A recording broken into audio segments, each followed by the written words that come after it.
ఘనమైన నామమునకు మహిమ కలుగునుగాక. మన ప్రభువును రక్షకుడునైన యేసుక్రీస్తుల వారి యొక్క ప్రశస్తమైన నామమునకే మహిమ ఘనత ప్రభావములు యుగయుగములకు కలుగునుగాక. సర్వాధికారి అయిన దేవుడు ఆయన గొప్ప కనికరమును బట్టి ఈ శ్రేష్టమైన శుభదినములు దేవుని విలువైన మాటలు మనము ధ్యానము చేసి మనము ఆత్మీయముగా విలువను సంపాదించుకున్నట్టు కొరకు ప్రభు ఇచ్చిన ఈ గొప్ప సదవకాశమును బట్టి దేవాది దేవునికి మనము ఎంతగానో స్తుతులు స్తోత్రములు చెల్లించబద్దులమై ఉన్నాము. అదే సమయంలో దేవుని పాదముల చెంత కూడి దేవుని మాటల కొరకై కూర్చున్న దేవుని ప్రియబిడ్డలైన మీ అందరికీ కూడా ప్రభు అయిన యేసుక్రీస్తు పేరట వందనములు తెలియచేయచ్చు ఉన్నాను. ప్రభు నందు ప్రియమైన వార్లారా, ఈ దినమున మనము ధ్యానము చేయబోతున్న అంశ భాగము ఏమిటి అనగా, దేవుడు మనలను దర్శించినప్పుడు ఏమి కలుగుతుంది లేదా ఏమి జరుగుతుంది? దేవుడు మనలను దర్శించినప్పుడు, అప్పుడప్పుడు మా గృహాన్ని దర్శించండి అంటారు. అంటే మీరు అనర్లేండి, మీరంతా ఇంకా అభివృద్ధి చెందలేదేమో అనుకుంటున్నాను నేను. మీరు అనరు, కానీ చాలా మంది ఏం చెప్తారంటే, మమ్మల్ని ఒకసారి మా ఇల్లు దర్శించండి అన్న. అదే ఎప్పుడు అని అంటే, అన్న మేము చెప్తాం, పలానా రోజు మీరు మా గృహాన్ని దర్శించి మా కొరకు ప్రార్థించి వెళ్ళండి అని. సేవకుని దర్శించమని ఆహ్వానించడము అంటే సాక్షాత్తు సర్వేశ్వరుడైన దేవుని ఇంటికి ఆహ్వానించడం. దేవుడు వచ్చి దర్శించినప్పుడు, ఏ ఇంటికైనా సేవకుడు వచ్చినప్పుడు మెలకువలు చెబుతాడు, లోపాలు సరిచేయమని చెప్తాడు, సరిచేసుకోమని చెప్తాడు. దర్శించుట వల్ల చాలా మేళ్ళు.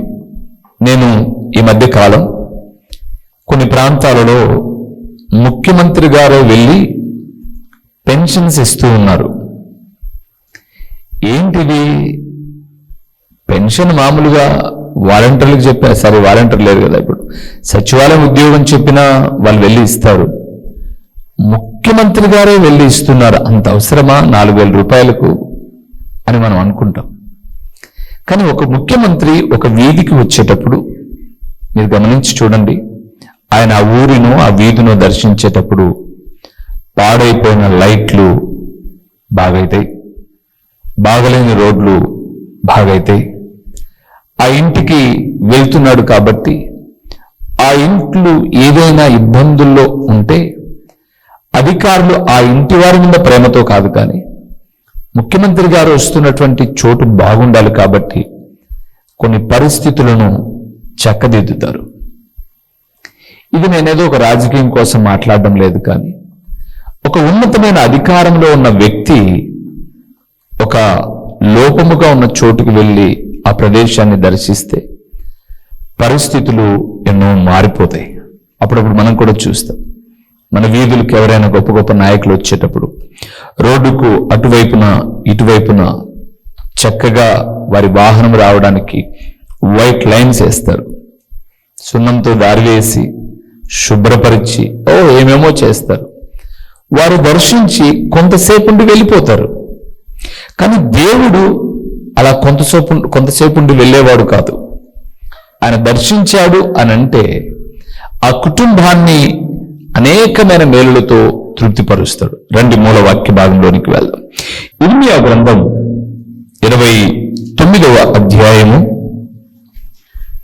10వ వచనాన్ని 652వ పేజీలో 652వ పేజీలో ఇర్మియా గ్రంథము 29వ అధ్యాయము 10వ వచనంలో ఈ మాట రాయబడింది. చూద్దాం. యెహోవా ఈ ఆజ్ఞ ఇచ్చుచున్నాడు, బబులోను రాజ్యమునకు 70 సంవత్సరములు గతించిన తరువాతనే మిమ్మును గూర్చి నేను పలికిన శుభవార్త నెరవేర్చి ఈ స్థలమునకు మిమ్మును తిరిగి రప్పించినట్లు నేను మిమ్మును దర్శింతును. చాలు. మీరు దేవుని మాట వినలేదు కాబట్టి, అంటే నా మాట వినలేదు కాబట్టి, దేవుడు చెప్పింది నా మాట వినలేదు కాబట్టి మిమ్మల్ని బబులోనుకు అంటే అన్యులకు అప్పగిస్తాను. 70 సంవత్సరాలు మీరు బానిసగా ఉండి మరలా నన్ను మొరపెడతారు. అప్పుడు మీరు నాకు ప్రార్థన చేయగా నేను మిమ్మల్ని విడిపించి నేను మిమ్మల్ని ఏం చేస్తాను, దర్శిస్తాను అన్నాడు. నిజమే ప్రభునందు ప్రియులారా. కీర్తనాకారుడు కూడా తర్వాత మీరు 8వ కీర్తన చదివితే 3-4 వచనాల్లో ఒక మాట అన్నాడు, నీవు నరపుత్రుని దర్శించుటకు వాడు ఏ పాటివాడు. ప్రభువా, సృష్టికర్తమైన దేవుడవు నువ్వు. ఇందాక మనం చెప్పుకున్నట్లుగా ఒక రాష్ట్రానికి ముఖ్యమంత్రి ఒక ఇంటికి వస్తేనే పెద్ద హాట్ టాపిక్ అయితే, ప్రపంచానికి ఆధారమైన దేవుడు మనలను దర్శించుటకు మనము ఏ పాటి వాళ్ళం? అంత గొప్ప ఆధిక్యత కలిగిన వాళ్ళము కాదు, కానీ ఆయన దర్శిస్తాడు. అందుకే భక్తులు కూడా ప్రార్థన చేశారు. మీకా గ్రంథం 6వ అధ్యాయం 6వ వచనంలో అన్నారు, ఏమి తీసుకుని వచ్చి నేను యెహోవాను దర్శింతును? ఏడాది దూడలను, వేలాది నదులంత విస్తారమైన తైలమును, పొట్టేన్లను ఏమి తీసుకుని నేను దర్శించాలి దేవుణ్ణి? అప్పుడప్పుడు కొంతమంది కొన్ని చోట్లకు వెళ్ళి మేము దేవుని దర్శనం చేసుకొని వచ్చాం, బాగా అయింది దర్శనం అని అనడం మనం వింటూ ఉంటాం. మరి ఏం చేసి వచ్చారు మీరు దర్శించి అని అంటే, వాళ్ళు ఏవో తలనీలాలు ఇచ్చామని, నిలువు దోపిడి ఇచ్చామని ఇలాగ చెప్తూ ఉంటారు. కానీ ఒక వ్యక్తి దేవుని దర్శించినప్పుడు అతనిలో మార్పు రావాలి. మనం కూడా దేవుని మందిరానికి వచ్చి దేవుని దర్శిస్తూ ఉన్నప్పుడు, ఆయన మన ఇంటికి కాదు, మనం ఆయన వచ్చి దర్శిస్తున్నప్పుడు ఆయన స్వభావాన్ని మనం అలవరుచుకోవాలి. సరే, దేవుడే ఇంటికి వచ్చాడు లేదా మన దగ్గరకు వచ్చాడు, దర్శించాడు, ఏం జరుగుతుంది? నిజముగా మన ఇంట్లో ఆ కార్యాలు జరిగాయి అని అంటే ఆయన మన దగ్గరకు వచ్చాడని అర్థం, లేకపోతే ఆయన మనతో లేడని అర్థం చేసుకోవచ్చు. మొదటి విషయానికి వద్దాం. 24వ అధ్యాయం యెషయా గ్రంథం 587వ పేజీలో 22వ వచనం, చెరపట్టబడిన వారు గోతిలో చేర్చబడినట్లుగా వారు చేర్చబడి చెరసాలలో వేయబడుదురు. బహుదినములైన తర్వాత వారు దర్శింపబడుదురు. ప్రభుమందు ప్రియులారా, 2 మాటలు అక్కడ రాయబడి ఉన్నాయి, మనం చూస్తున్నాం. ఒకటి చెర, రెండవది గోతి లేదా బాధ. దేవుడు ఒక వ్యక్తిని దర్శిస్తే అతను చెర లేదా బాధలో నుంచి విడిపించబడతాడు. వారిని విడిపించడానికే ఆయన దర్శిస్తాడు. అంటే ఒక వ్యక్తిని దేవుడు దర్శించినప్పుడు అతను ఏ చెరలో ఉన్నాడో, అది త్రాగుడా, జూదమా, వ్యభిచారమా, లేదా అప్పుల ఊబ, మరొకట, ఆయన దర్శించినప్పుడు ఆ చెర నుంచి విడిపించబడతారు. ఆ చెర ఆ కుటుంబానికి బాధగా ఉంటే ఆ బాధ నుంచి వారు ఏమవుతారు? విడిపించబడతారు. ఈరోజు చాలా కుటుంబాల్లో ఇంకా కొన్ని వ్యసనాలు, చాలా కుటుంబాల్లో శారీరకంగా మానసికంగా కొన్ని బాధలు ఉన్నాయి అని అంటే, వారు ప్రతిరోజు సాతానుతో సంబంధాన్ని కలిగి ఉన్నారు కాబట్టి సాతాను ఉన్న ఇంటిలోనికి ప్రభువు రాడు.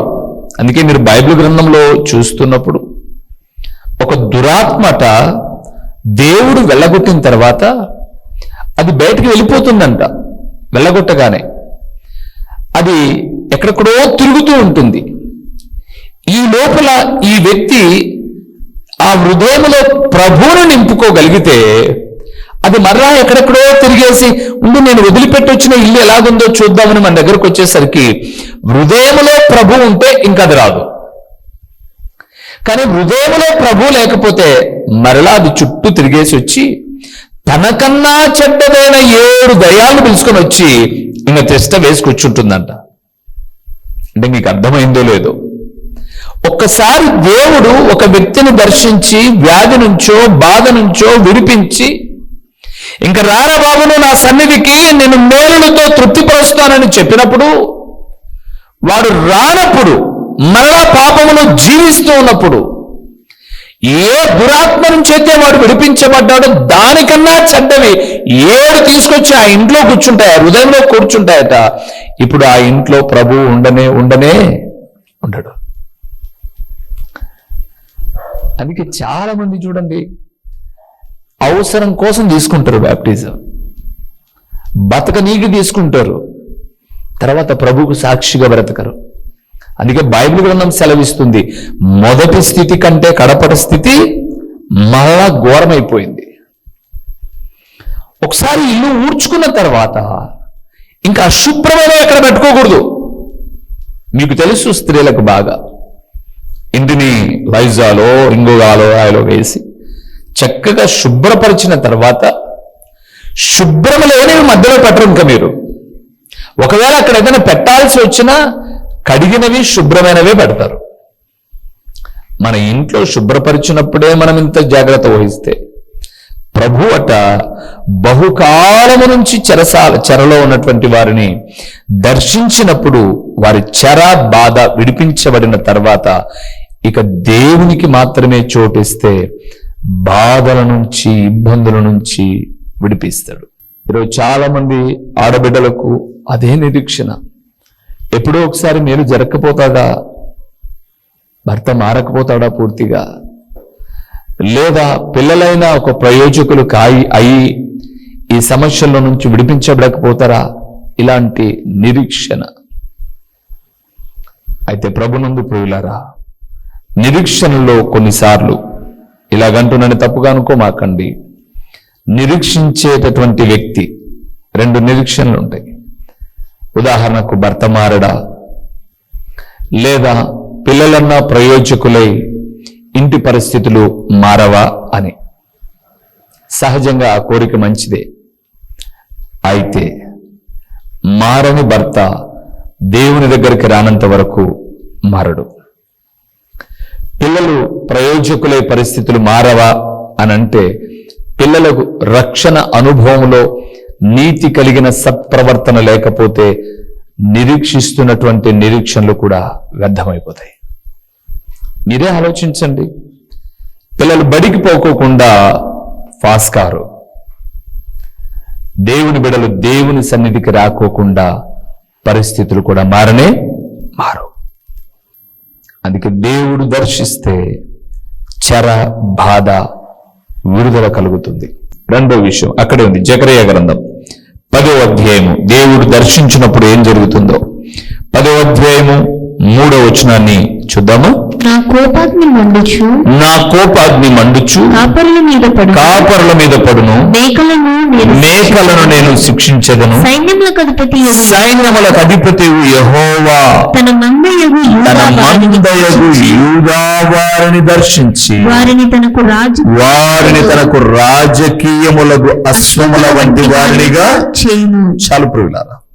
2వది, దేవుడు దర్శిస్తే రాజకీయ అశ్వము అన్నాడు. అక్కడ అశ్వము అంటే గుర్రం, రాజకీయ గుర్రముల వంటి వారుగా చేస్తాడు.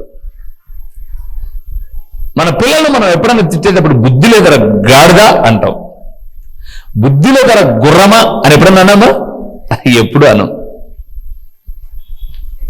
గాడిద విలువలేంది, కానీ గుర్రము విలువైనది. దేవుడు దర్శిస్తే రాజకీయ గుర్రము అన్నాడు అక్కడ.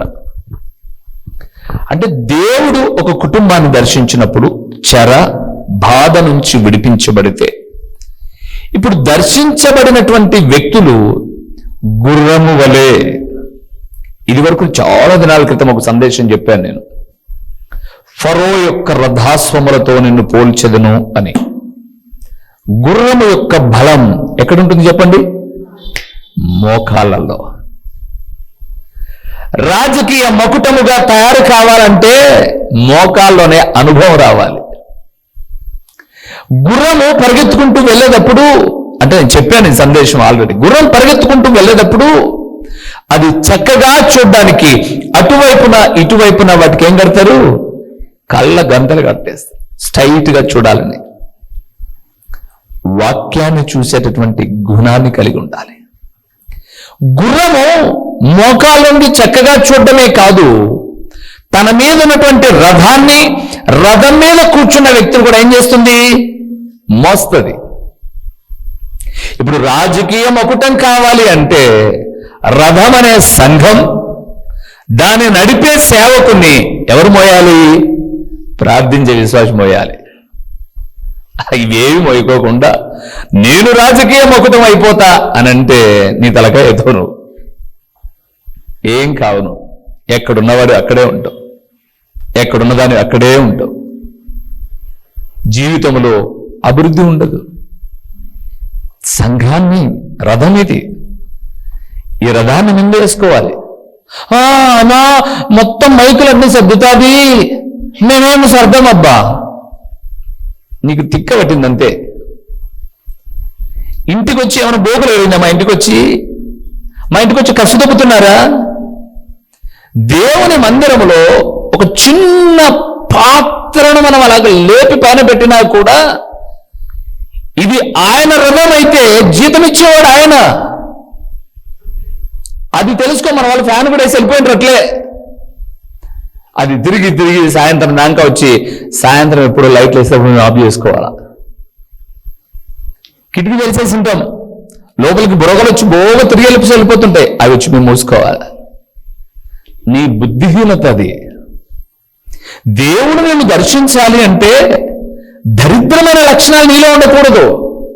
వాళ్ళే మనకు తీర్పర్లు కాదు, లేకపోతే వాళ్ళ దయాదాక్షల మీద ఎవరు బతకలే. మనం మన కష్టార్జితం, మన చేతుల కష్టార్జితం, మన ఇల్లు, మన కుటుంబం, ఇది నా సంఘం, ఇది దేవుడు నాకు ఇచ్చినటువంటి నా తండ్రి ఇల్లు అన్నప్పుడు మనం ఇంకెవరిని కేర్ చేయం. అమ్మో మా నాయన వాళ్ళ ఇంట్లో పక్కింటి వాళ్ళు వచ్చి ఎందుకు చేస్తారు పని అని చెప్పండి. మీ అమ్మ వాళ్ళ నాన్నల ఇంట్లో ఎవరు చేస్తారు పని? మీరే చేస్తారు. ఎందుకు? మీరు బిడ్డలు కాబట్టి అయ్యో మా ఇల్లు బాగుండాలని ఒక తాపాత్రయం. రాజకీయం మకుటము లేకపోతే రాజకీయ అశ్వం అంటే గుర్రపు యొక్క లక్షణాలు అవి. మరలా ఒకసారి చెప్తానండి కావాలంటే.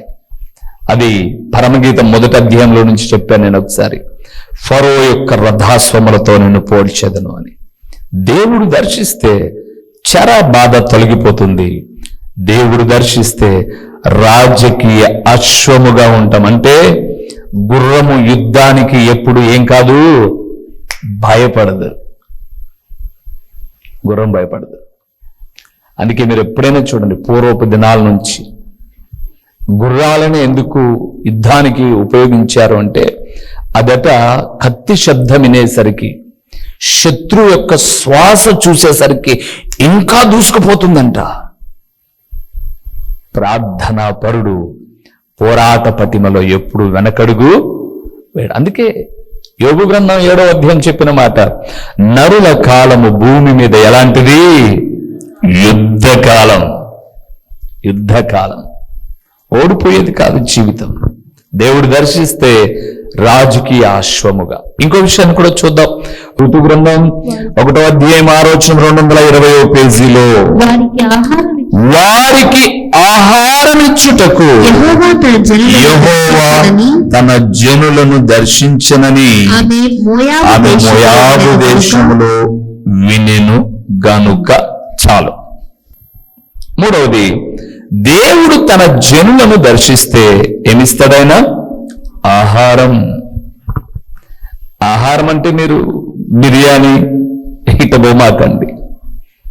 యోహాను సువార్త 6వ అధ్యాయం 27 నుంచి చదువుకుంటూ వస్తే, క్షయమగు ఆహారము కొరకు కష్టపడకుడి, అక్షయమగు ఆహారము కొరకు కష్టపడండి అన్నాడు. ఏంటి అక్షయమైన ఆహారం? యేసు ప్రభుల వారి యొక్క శరీర రక్తం. మనం తిన్న ఆహారం ఉంది చూడండి, ఇది రాత్రి తిన్నామంటే ప్రొద్దునకి బహిర్భూమిలోనికి వెళ్ళిపోతుంది. కానీ మనం ప్రభు యొక్క పాత్రలో చేస్తున్నాం చూడండి, అది బహిర్భూమి కాదు. ఆయన శిలువ శ్రమలను మరణ పునరుత్థానమును జ్ఞాపకం చేసుకొనుటకు అది రొట్టె, ఆ ఆహారం ఆయన శరీరముగా భావించి మనం తింటున్నాం కాబట్టి నిత్యత్వాన్ని స్వతంత్రించుకుంటాం. అందుకే వాస్తవానికి అక్కడ మోయాబుకు వెళ్ళిపోయింది మన సహోదరి, మధురము అనబడేటటువంటి పేరు కలిగినటువంటి నయోమి. ఇప్పుడు అన్నిటినీ కోల్పోయిన తర్వాత తనకు గుర్తేమొచ్చిందంటే, ఓ తన ప్రజలను దర్శించి ఆహారం ఇచ్చాడు అని తెలవగానే నష్టం జరిగేది జరిగిపోయింది, వెళ్ళిపోదాం నా ప్రదేశానికి అని వెళ్ళిపోతున్నప్పుడు అక్కడ కోడళ్ళతో సంభాషణ జరిగింది.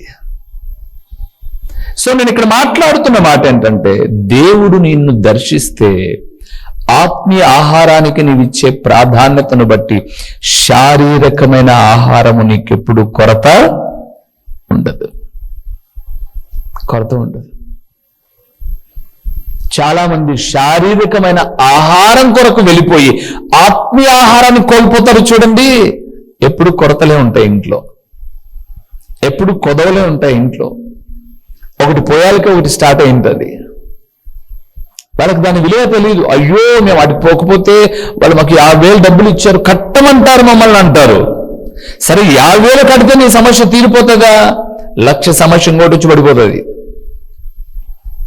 ఎందుకంటే ప్రభు కొరకు ఏదైనా మనము త్యాగం చేస్తే ఆయన రెట్టింపుగా ఇచ్చేటటువంటి దేవుడు.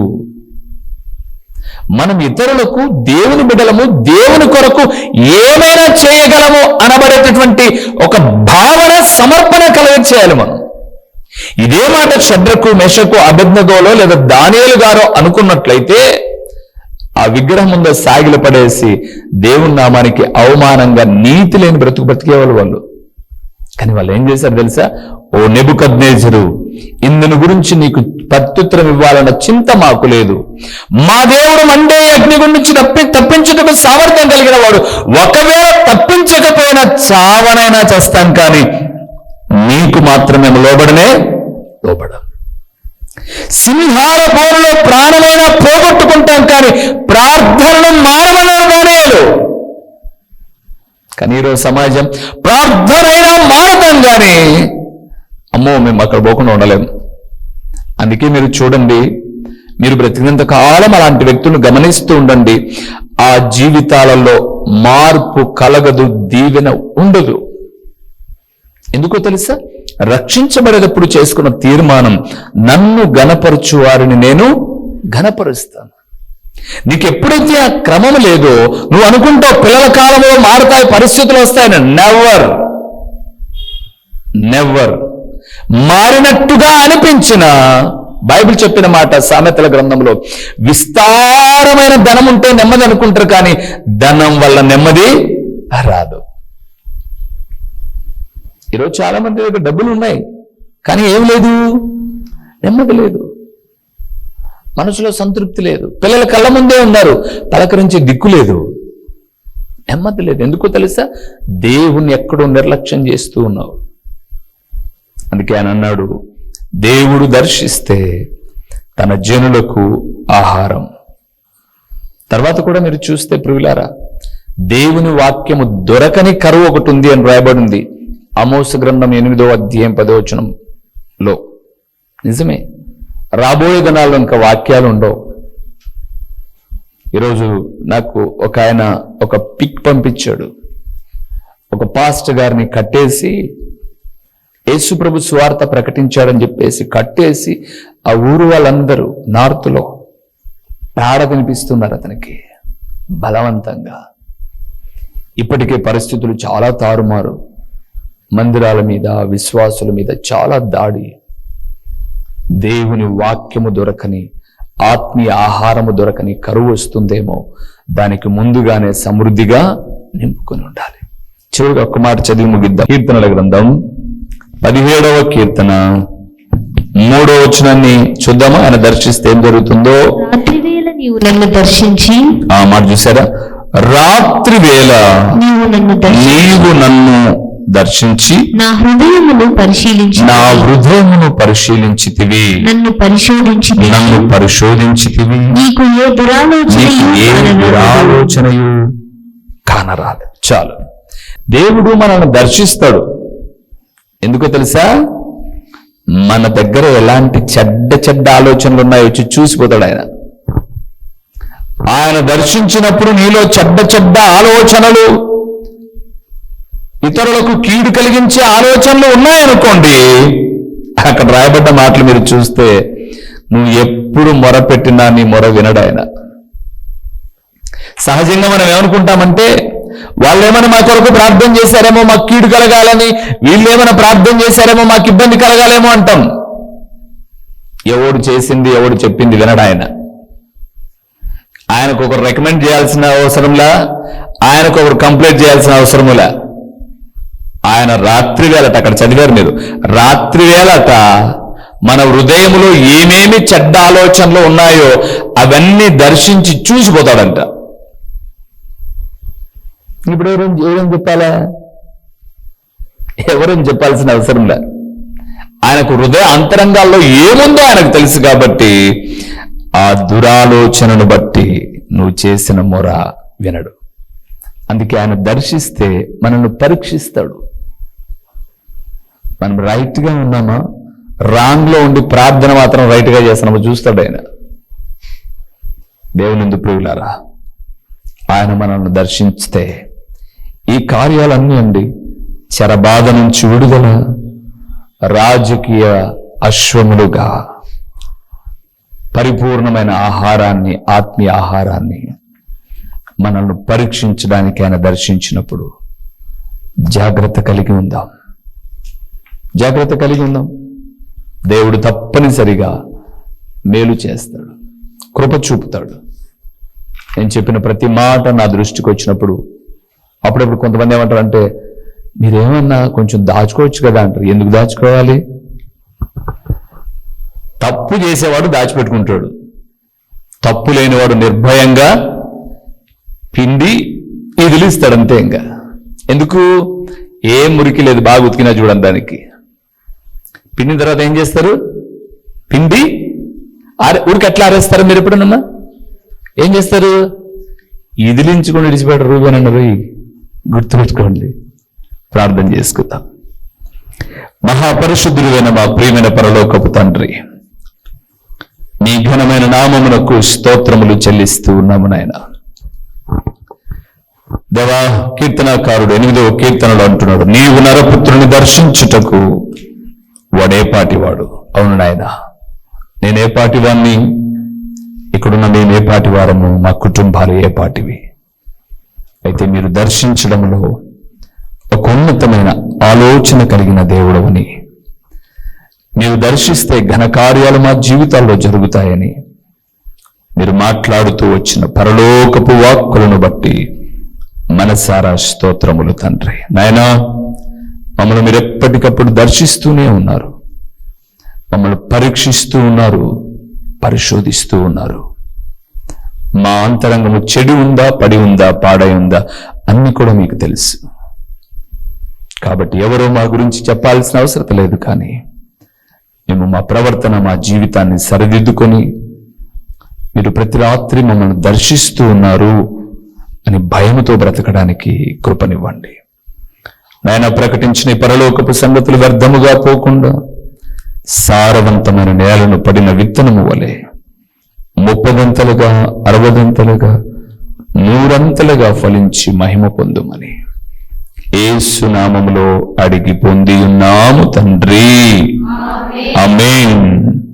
నా ప్రాణం. మా చిరునామా దైవజనుడు బ్రదర్ ఓ రూబేన్ గారు, క్రీస్తు ప్రార్థనా మందిరం, డోర్ నెంబర్ 1-10-386, నగరిగుట్ట, పులివెందుల, కడప జిల్లా. మీ ప్రార్థనా అవసరాల కొరకై సెల్ నంబర్ 9989067409.